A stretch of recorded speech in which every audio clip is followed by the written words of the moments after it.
Ok, mais um programa Luz Sideral, nossa reflexão semanal, o pão nosso da filosofia. Edição de hoje de número 89 e o tema Por que nascemos, vivemos e morremos?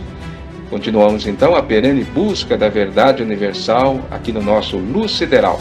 Uma reflexão contínua sobre os mais diversos temas que dizem respeito ao nosso progresso moral, intelectual e espiritual permanente, rumo aí à sabedoria do cosmos, buscando saciar a fome de saber do espírito, né? Que quanto mais aprende, mais se avoluma em seu campo gravitacional, mais a sua luz engrandece-se. Mas antes de entrar aqui no tema, eu quero agradecer algumas pessoas que se manifestaram sobre o programa 87, que trouxe o tema Os Vícios dos Jogos. Infelizmente virou aí uma grande epidemia, né? Os jogos de todas as formas, físicas ou mesmo virtuais, né? Mais particularmente aí pela internet. Uma tragédia, né, na vida de muitas pessoas, com suas respectivas famílias, seus empregos, quando compulsivamente jogam todos os seus recursos e acabam perdendo tudo, muitas vezes, né? Bem, o caminho é o do domínio sobre si próprio para frear esta obsessão por jogos a dinheiro. E muitos foram os que parabenizaram pelo tema, como a senhora Raimunda Pereira de Araújo, do Jardim São Luís, Zona Sul da capital paulista, também da Zona Sul, lá no extremo sul, Parelheiros, Abel Andrade Soca, de Santa Catarina, região de Itajaí, Diva Alves Rodrigues, essa é minha irmã de sangue, hein?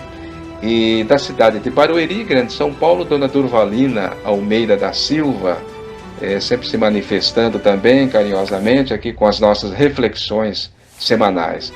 Bem, agradecemos a todos, né, pela manifestação, e você ainda que não se manifestou, pode se manifestar aqui no nosso despretensioso programa Luz Sideral. Muito obrigado pela audiência de todos. Bom, voltando ao tema de hoje, justamente o grande desafio é ter a posse do entendimento dessas perguntas-chaves. Por que nascemos, vivemos e morremos? É importante a solução para as indagações básicas, né, dos porquês da nossa existência. Por que nascemos, por que vivemos e por que morreremos? E para onde iremos, então, após o desaparecimento físico? É uma incógnita, uma dúvida na cabeça de todos, né? É possível encontrar respostas para essas perguntas, onde ainda representam, né, para a maioria, a grande dúvida que atormenta esta humanidade em sua atual conjuntura evolucional, e ainda se faz ouvir o chavão, né? Ah, mas ninguém voltou para contar se existe mundo do outro lado. Quando a expressão mais correta seria quase ninguém se lembra do mundo espiritual ou de outras vidas. Isto é verdade, mas as duas realidades também são, né, o mundo material e o mundo espiritual, duas grandes realidades, né?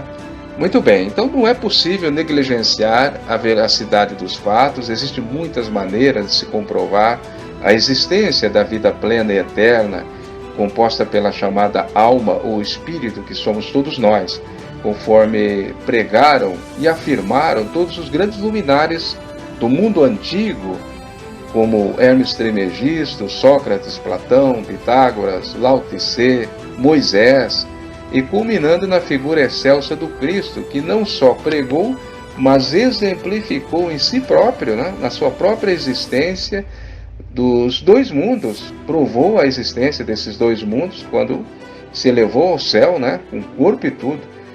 Ao ressuscitar, ascendeu ao céu, fez questão, né, de deixar ser visto aí por pelo menos 500 testemunhas, né, provando que a vida é uma continuidade perene na Terra e no cosmos infinito. E ele também deixou claro que tudo aquilo que ele fez, nós faríamos também, olha só. Mas eu vou convidar os amigos de reflexão aqui do Luz Sideral, começando com o livre pensador e colaborador de sempre, nosso amigo Odair Toninho. Odair, as perguntas são quase sempre recorrentes, né? Todavia as respostas nem sempre satisfazem ou convencem as expectativas de muitos. Porque nascemos, vivemos e aparentemente morremos? Ataíde e ouvintes do Luz Sideral, como sempre agradeço a oportunidade de expor também a minha opinião, a minha reflexão aqui no programa Luz Sideral. É sempre uma honra para mim. Bom, de fato, não são poucas as pessoas que gostariam de saber o porquê nascemos, vivemos e morremos e para onde iremos se existe mundo após a morte. Que mundo é este que desafia a nossa imaginação? Eu falo daquilo que já estudei e estudo ainda com os grandes mestres, os grandes professores, onde você já citou aí vários deles, mas eu vou ficar com o maior deles, que é Jesus, o Cristo de Deus. Como você lembra sempre, a luz sideral da Terra, o Cristo planetário. E este respondeu às 3 indagações com a sua própria passagem pelo orbe terrestre. Você também já nos lembrou aí, mas eu quero firmar a minha reflexão justamente nesse exemplo maior. Vejamos, diz lá na oração sacerdotal, em seu Evangelho segundo João, capítulo 17, exatamente no versículo 5º, temos: E agora glorifica-me tu, ó Pai, junto de ti mesmo, com aquela glória que tive contigo antes que o mundo existisse. E reafirma no versículo 24: Pai, aqueles que me deste, quero que, onde eu estiver, também eles estejam comigo, para que vejam a minha glória que me deste, porque tu me amaste antes da fundação do mundo. Aí está bem claro, né? Aí está, Ataíde, ouvintes, esses 2 versículos do capítulo 17 de João não deixa dúvida quando a pré-existência do espírito ou da alma, como falamos, antes de nascer ou renascer, dentro do ciclo da lei universal da reencarnação ou lei de evolução. E para que nascemos então? Ora, claro que é para evoluir, progredir na marcha infinita rumo à perfeição. Cada vida que temos, aprendemos um pouco mais, é simples assim. E se é para evoluir que nascemos, logo temos que atender às necessidades deste evoluir, como crescer, estudar, trabalhar, multiplicar a vida para sermos úteis aos outros que precisam descer e continuar a jornada evolutiva também, assim como nós, que recebemos a oportunidade de nascer através dos nossos pais. É o crescei-vos e multiplicai-vos da Bíblia. E para finalizar aqui a minha reflexão de hoje, quando deixamos de existir nesse mundo, para onde vamos? Voltamos para o mesmo lugar de onde viemos. E de onde viemos? Viemos do mundo espiritual, que é tão mais real que o mundo material. Mas onde se comprova isso na Bíblia? Também no Evangelho de Jesus, segundo João, capítulo 14. Na casa do meu Pai há muitas moradas. E Jesus completa dizendo: vou preparar-vos o lugar. Claro que não se trata só do mundo invisível, das esferas espirituais, mas também os infinitos mundos físicos que rolam pelo universo sem fim. É isso aí.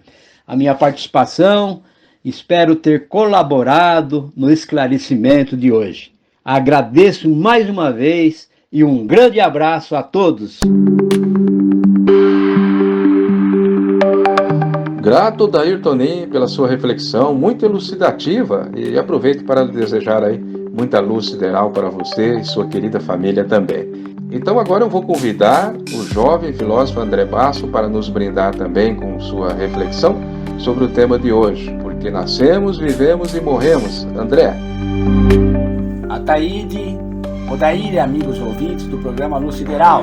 Hoje, o programa 89. Porque nascemos, porque vivemos e porque morreremos um dia? Meus amigos, para nós entendermos o processo de nascer, viver e morrer, temos que distinguir uma coisa. O que é o espírito que subsiste, que perdura, que é eterno? O espírito é algo sutil, uma energia, uma luz, é o que somos. Nascer, viver e morrer são períodos transitórios na vida material, no plano terra. Para encenar, viver nesse plano material, necessitamos de um corpo físico. E para termos um corpo físico, necessitamos de pai, de mãe, e o nascimento. O que é que viemos fazer aqui na Terra? Por que nós reencarnamos? Bem, esse pensamento que eu trago a vocês, do Luz Sideral, vai delinear todo o raciocínio sobre essa questão da eternidade da vida. O pensamento é de Swami Abhedananda, provavelmente o filósofo hindu. Inspiradamente está correto esse pensamento. Aspas. Você, eterno espírito, nunca nasceu e nunca morrerá. É sem nascimento e sem morte. Não deve pensar que se tornará imortal depois da morte. Isso seria impossível, visto que você já é imortal mesmo agora. Está certíssimo, Swami Abhedananda. A vida é eterna. Nós somos criados pelo Criador do universo. Tivemos um ponto de partida. O espírito já é eterno. Ele prossegue numa linha reta e infinita. Está aqui para evoluir no universo. O espírito evolui tanto no plano cósmico, astral, como no plano material, no campo da resistência maior. O próprio professor Roden diz: sem resistência é impossível evoluir. A resistência que o corpo impõe à entidade, ao espírito, aquilo que somos, eternos, é o que faz alavancar a nossa evolução, o nosso progresso. Então esse pensamento está certo. Nós vivemos na eternidade. Então por que estamos aqui na Terra, no corpo físico? Por que reencarnamos? Ou por que aparecemos aqui na Terra na materialidade? Deve ter um propósito. O professor Roden vai explicar aqui no seu livro Lúcifer e Logos, a partir da página 55. Eu quero dar um exemplo. O espírito sendo eterno, como já o é, ele está num progresso, numa subida ascensional. Nós viemos lá do mineral, passamos pelo mundo vegetal, depois para animal, estamos no mundo hominal e depois astral, corpo espiritual. Quanto mais evoluído o espírito, mais esclarecido, mais consciente da realidade, ele tem reencarnações mais distantes, em períodos mais distantes na Terra. Não desce aqui com frequência. Ele desce mais em missões, em compromissos, para beneficiar a coletividade, seja em qualquer aspecto. Então é para isso que nós existimos, para nos auto-realizar. Agora, por que o corpo? O corpo material na Terra. Veja, a Terra é um planeta denso, materializado, é a matéria, o plano das formas, então é necessário ter um corpo para você encenar, aparecer aqui embaixo, para cumprir as suas tarefas, suas missões e a sua reencarnação. Há vários tipos de reencarnações, mas eu não quero me deter nesse assunto. Você pode pesquisar sobre os tipos de reencarnações e as suas características. Hoje a internet tem muito material para isso. O que ocorre? Vou dar um exemplo. Um mergulhador, uma pessoa que vai nas profundezas do oceano, a trabalho, a pesquisa, a tarefa, ou até mesmo por esporte, ou para passeio, ele consegue mergulhar a 100, 200, 300 metros de profundidade sem aparelhagem? Não. Do que ele precisa? Ele precisa se revestir de uma roupa de borracha, resistente a corais, a objetos cortantes. Ele precisa de um óculos, ele precisa do balão de oxigênio, do pé de pato. Tudo isso propicia a ele a circulação e a estadia nas profundezas do mar. Então, para você ir lá nas profundezas, precisa de uma roupagem. A mesma coisa é o corpo. Para você estar na Terra reencarnado, você precisa do corpo. Mas o corpo não é você. Você não é o corpo. O corpo é a máscara, a personalidade temporária que você se utiliza. É para você encenar no palco da vida e cumprir a sua tarefa de autorrealização e progresso espiritual. A finalidade principal de nossa vida é amar. Significa o mesmo que compreender. Amar é compreender, ter compreensão do processo de vida em relacionamento. Relacionamento com o mundo, a natureza, os animais, os seres humanos. Por que o eu cósmico se fez ego telúrico? Matéria contida no livro Lúcifer e Logos, professor Roberto Roden. A edição que eu tenho em mãos é da editora Alvorada, a partir da página 53. Favor, a sua identidade é esta ordem que toda pessoa que queira viajar de avião ouve na saída do aeroporto. Favor, a sua identidade? E o viajante tem de mostrar ao representante da polícia um documento, preto sobre branco, onde consta o onde e o quando do seu nascimento e quais os canais humanos da sua entrada na vida terrestre. Trata-se de responder à pergunta social: quem sou eu? O poder público não se interessa pelo problema individual. Que sou eu? Vejam a diferença, hein?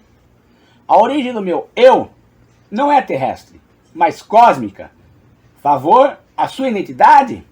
A minha identidade, a origem do meu idem ou autós, remota a milhões de anos e séculos, aquele tempo quando a eterna divindade me fez emanar individualmente da sua realidade universal. Ou seja, aqui é o ponto de criação. Prossegue. Ninguém sabe do onde e do quando da minha origem. O meu eu cósmico não tem pai nem mãe. O meu eu nasceu da divindade. Mas agora surge a momentosa pergunta: por que o meu eu cósmico se fez ego telúrico? Por que a minha individualidade divina se fez personalidade humana? Por que o meu verbo se fez carne? Qual é o plano cósmico que está por detrás da minha encarnação terrestre? Por que o eu da minha identidade apareceu aqui revestido pelo ego da minha alteridade? Eu sou a identidade, eu tenho a alteridade. Mas eu não sou essa roupagem da alteridade do meu ego. Eu apenas tenho essa roupagem. Eu sou um ator no palco da vida que se fantasiou com a persona ou máscara de um ego personal. O meu nascimento terrestre é o início da minha personalidade de mascarado. A minha morte será o fim dessa comédia ou tragédia que estou desempenhando no palco terrestre. E esse drama da minha encarnação terrestre terá alguma finalidade razoável?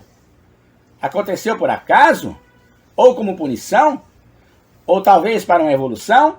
Há muito tempo, escreveu Chesterton, a humanidade perdeu os seus caminhos, mas agora perdeu também o seu endereço. Não sabe de onde veio, para onde vai, por que está aqui. O homem nem sabe quem ele é. Aspas, o homem, esse desconhecido, fechar aspas, ponto. Será que na minha existência pré-egóica podia eu criar-me melhor do que Deus me criou? Parece que não. Eu era simplesmente criatura passiva, mas não era ainda um criador ativo. Entretanto, as leis cósmicas queriam que houvesse aqui na Terra não só criaturas passivas, mas também um criador ativo. Então as leis cósmicas mandaram que eu encarnasse num invólucro material. Para quê? Para estabelecer uma tensão, uma resistência entre o meu eu espiritual e o meu ego material, entre o meu ser e o meu agir. Antes de ter o meu ego, eu não podia agir, eu só podia ser. Com a minha encarnação terrestre, adquiri a possibilidade de agir. Bem, aqui digo eu, podemos agir também no plano espiritual, cósmico, de forma diferente, sob circunstâncias diferentes, mas realmente o Roden tem razão. Na Terra, a resistência é maior, os desafios são os maiores, a evolução é mais rápida. Prossegue Roden. O fogo do meu eu divino se revestiu da água do meu ego humano para beneficiá-lo. Estou aqui na Terra para realizar um teste.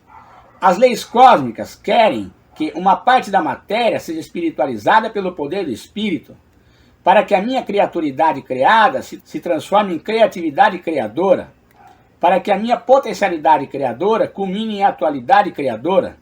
É esta a razão da minha encarnação terrestre. Se não houvesse tensão entre o meu eu e o meu ego, não haveria criatividade em mim. O meu verbo se fez carne, para que a minha carne se faça verbo, para que a minha criaturidade objetiva culmine em criatividade subjetiva.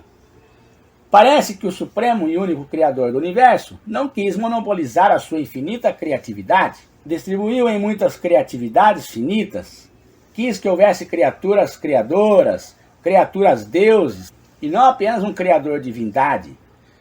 Aspas, vós sois deuses, fechar aspas, ponto. Bem, quem disse isso foi o Cristo. Prossegue Roden. Será que Moisés quis dizer isto quando escreveu que o homem é a imagem e semelhança de Deus? Que o homem é um criador subalterno, assim como Deus é o criador supremo? Toda natureza extra-nominal é apenas criatura não criadora, mas o homem é uma criatura criadora, imagem e semelhança do Criador. Quem não tem criatividade atualizada perde até a sua potencialidade criadora, perde a sua hominalidade acabando em pura animalidade. O teste da vida terrestre consiste, pois, em permear da identidade do nosso eu divino todas as alteridades do nosso ego humano, as nossas alteridades físicas, mentais e emocionais. Isto é autorrealização. Favor a sua identidade? Bem, o texto é um pouco longo, eu vou deixar na descrição do vídeo para quem quiser ter na íntegra e estudar sobre o assunto. Um abraço a todos. Muito bom, André. Obrigado também pela sua reflexão. Bem, segundo o que já aprendemos, de vida, evolução e progresso, aliás, faremos um programa ou talvez uma série com este tema, que é muito profundo, a fim de esmiuçar bem a origem e a continuidade da vida. Aí, outro título também pode ser esse, a origem e a continuidade da vida. Acho bem interessante. Mas você, ouvinte, pode sugerir temas aqui para o Luz Sideral, que será sempre bem-vindo. Deixa nos comentários a sua sugestão. Mas, já que citamos aí o profeta pagão Hermes Trismegistus, do tempo dos faraós do Egito, que antecedeu ao grande profeta Moisés, e pelo que se sabe, aprendeu muito com a filosofia profunda e elevada de Hermes Trismegistus, com sua célebre frase, tudo que está em cima é igual ao que está embaixo. Ou seja, o mundo espiritual, a quarta dimensão, é igual à terceira dimensão. Claro, muita coisa que tem lá não tem aqui, mas tudo que tem aqui tem lá com certeza, porque o mundo material é só uma pálida cópia do mundo invisível. A ciência da Terra já comprova que existe um universo dentro do outro, e são muitos, a perder de vista. Voltaremos ao assunto. Então fica a reflexão de hoje sobre os porquês nascemos, vivemos e morremos. Resumindo, a criação é flagrantemente contínua, desde o mineral, passando pelo vegetal, animal, ao huminal espiritual. E não depende de querer nascer ou não, é um fator natural, bem como nascer e renascer para o progresso eterno do Espírito eterno. Disse Paulo apóstolo, um dia todos atingirão a plenitude da magnitude do Cristo. Observa, parece que numa vida só fica difícil atingir este nível, este progresso, não é mesmo? Bom, ficamos por aqui. Obrigado mais uma vez pela sua audiência. Um grande abraço e muita luz sideral. Até a próxima!